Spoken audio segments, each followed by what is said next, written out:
কসম আল্লাহ, কোরআনুল কারীমের মধ্যে আছে। প্রত্যেক জাহান্নামী আল্লাহকে বলবে জাহান্নামে যাওয়ার আগে, আল্লাহ যাদের কারণে আমি জাহান্নামী হইলাম ওদেরকে আমি একটু দেখতে চাই, আমার সামনে একটু আনতে হবে। আল্লাহ বলবেন কেন?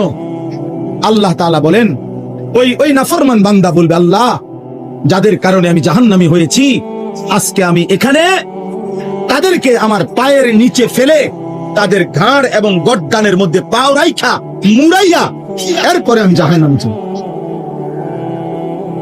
আজ আমি ওই বাপকে বেইজ্জতি করব যে বাপ আমাকে আল্লাহ চিনায় না। আমি 6 বছর বয়সে আমি জিজ্ঞাসা করতে চাই, আল্লাহ আমার আব্বাকে আমি কি অপরাধ করছি যে আব্বা আমার দিন শিখায় না?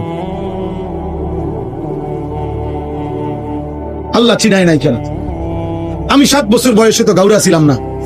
আমার বয়স যখন 16 বছর আছে তখন আমি তেড়া হইছি, কারণ আমার তখন ঘাড় মোটা হইছে। কিন্তু আমার আব্বা চাইলে তো আমার 7 বছর বয়সে আরেকটু শক্ত করে ধরে রাখলে আমার নামাজি বানাইতে পারতো। ওনার টাইম নাই,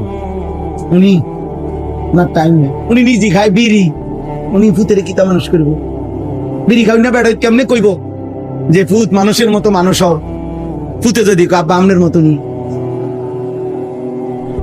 হ্যাঁ বলেন না? এই জন্যই তো পিছায় গেছে, নিজে নাফরমান, এই জন্য হিম্মত নাই। নিজের টাকা সুদের তো ও বেটার হিম্মত আসবে কোথেকে?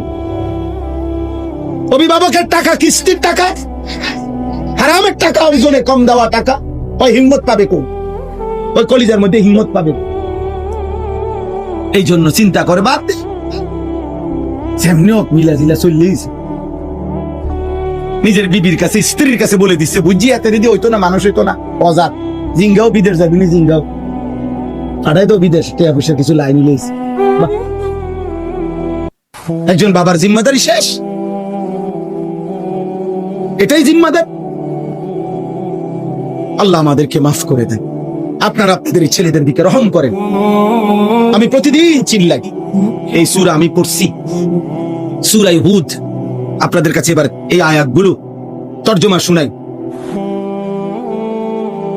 অল্প একটু মনে তো হয়েছিল শেষ হয়ে যাবে, কারণ কারেন্টের যে সদবদল, কিন্তু আলহামদুলিল্লাহ আবারও একটু পরিবেশ হইল, এজন্য আবার বলার ইচ্ছা জাগবে। আল্লাহ তাআলা আমাদেরকে তৌফিক দান করেন।